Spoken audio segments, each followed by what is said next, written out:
किसी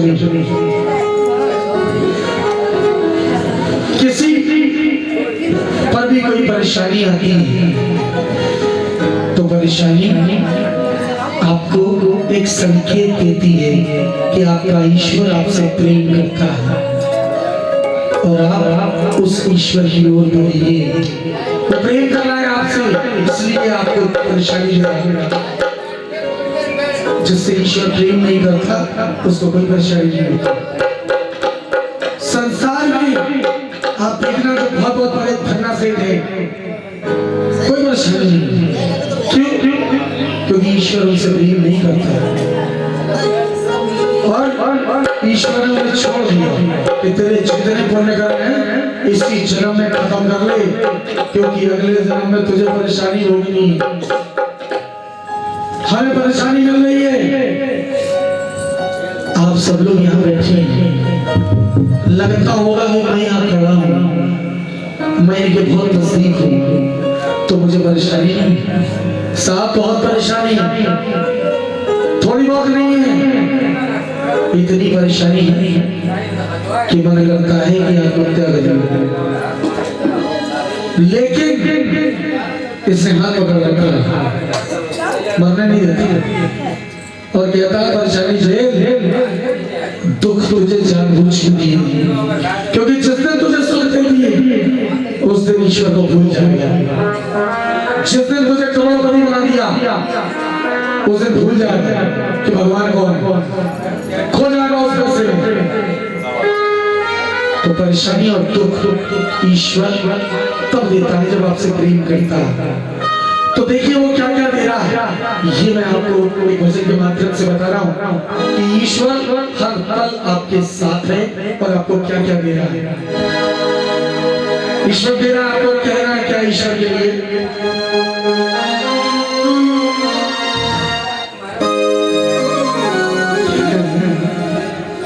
कि बिन पानी के नाव के रहा है वो नसीबों से ज्यादा दे रहा है। बिन पानी के नाव के रहा है, हम लोगों का जो जीवन है इसमें कोई पानी थोड़ी, हम लोग कोई नदी में थोड़ी तैर रहे हैं, लेकिन फिर भी वो क्यों भैया, क्योंकि हमें इस किनारे से उस किनारे तक जाना है। तो कोई नहीं, कोई नाव नहीं, लेकिन फिर भी वो क्या कर रहा है कि बिन पानी के नाव के रहा है वो नसीबों से ज्यादा दे रहा है।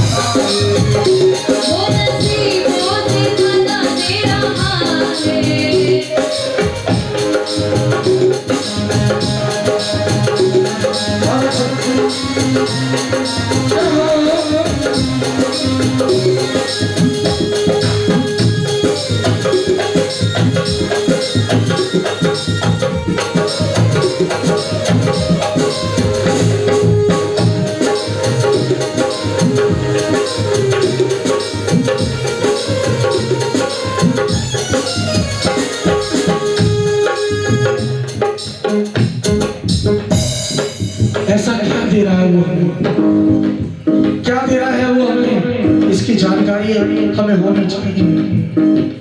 बताइए भैया, ऐसा क्या दे रहा है वो हमें?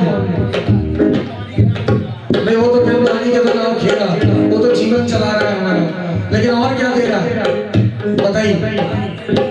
कुछ और भी तो दे रहा है, पता है आपको क्या दे रहा है? और भी बहुत कुछ दे रहा है, बताइएगा। सुनिए, भूखे उठते भूखे सोते,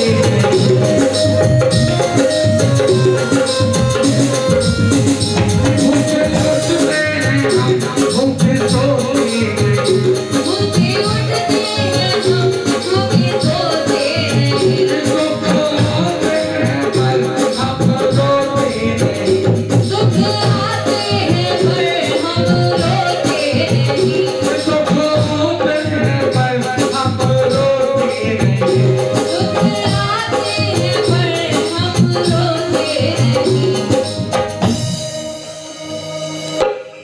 भूखे उठते हैं हम पर भूखे सोते नहीं।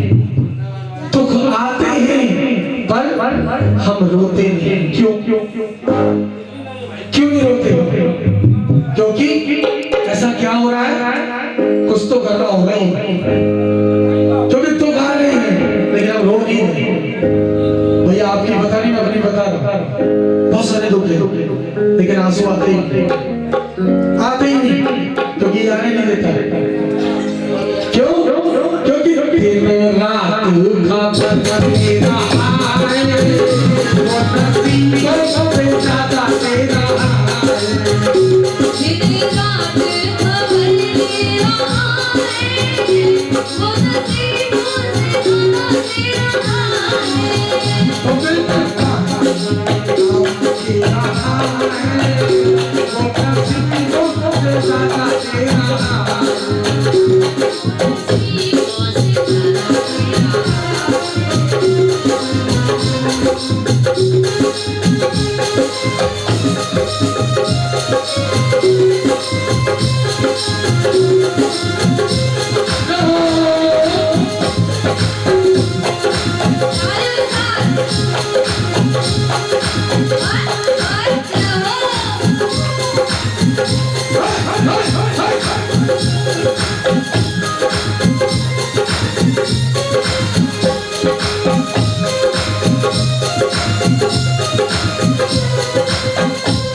हमें कहना है क्या उससे, हमें कहना है तो मेरो छोटा सा घर मेरो राजा चाहे, मेरा छोटा सा घर मेरो राजा है वो, मेरा छोटा सा घर मेरो राजा है वो, मेरा छोटा सा घर मेरो राजा है वो, महाराजा है वो,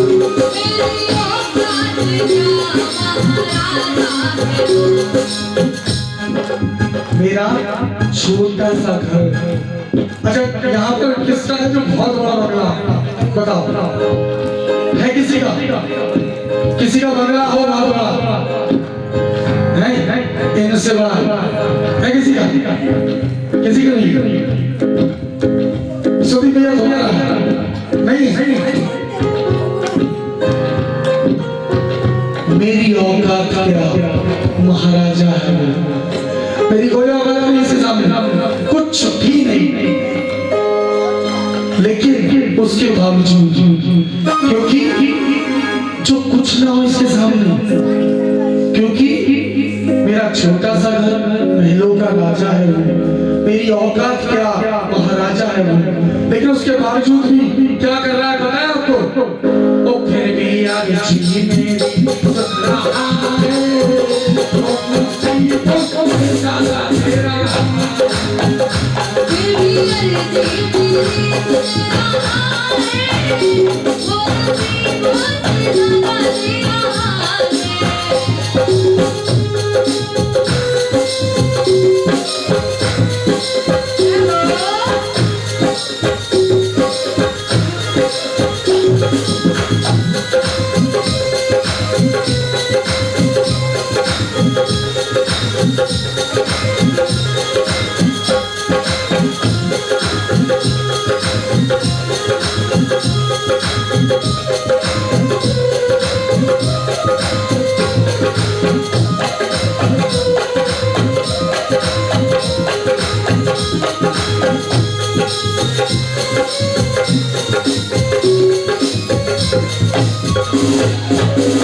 सुनिएगा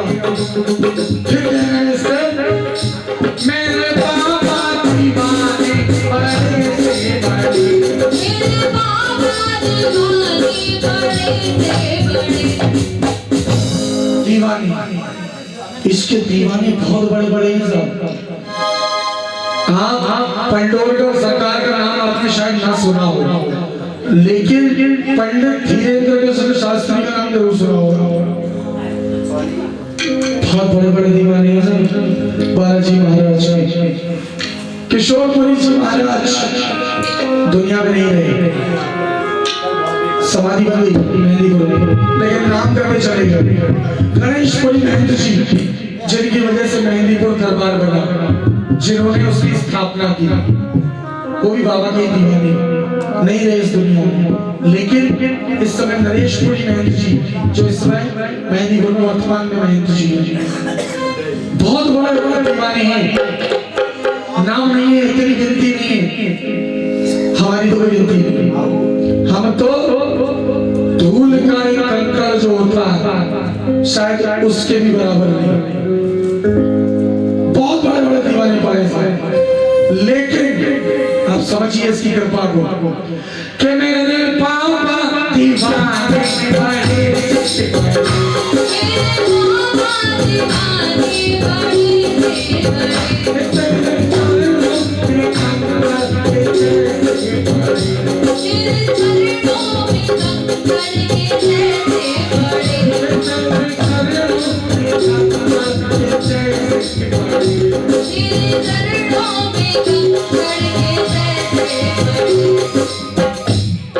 मेरे बाबा दीवानी बड़ी सी बड़ी और तेरे चरणों में कंकड़ के जैसे बड़े, कुछ नहीं के सामने। कितने बड़े दीवाने हो गए, ये करने पे आ जाए तो रास्ता चलते पे कर दे, जैसे हमने कर दिया। हमको चाहे थोड़ी रास्ता चलते आदमी बोले रोक बैठ लेकर बाहर, और ना करें तो आदमी 1000 साल की तपस्या कर ले तो ना मिले।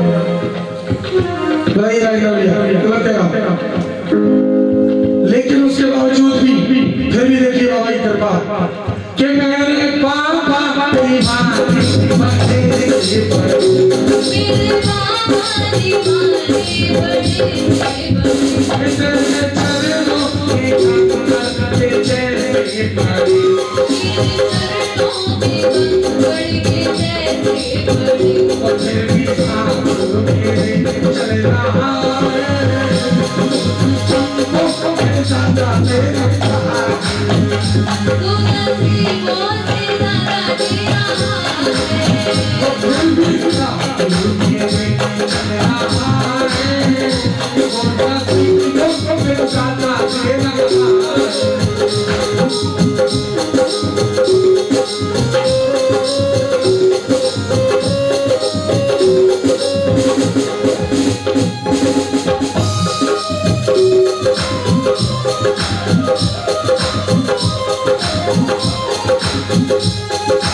वो नसीबों से ज्यादा वो दर्शन की बालाजी महाराज की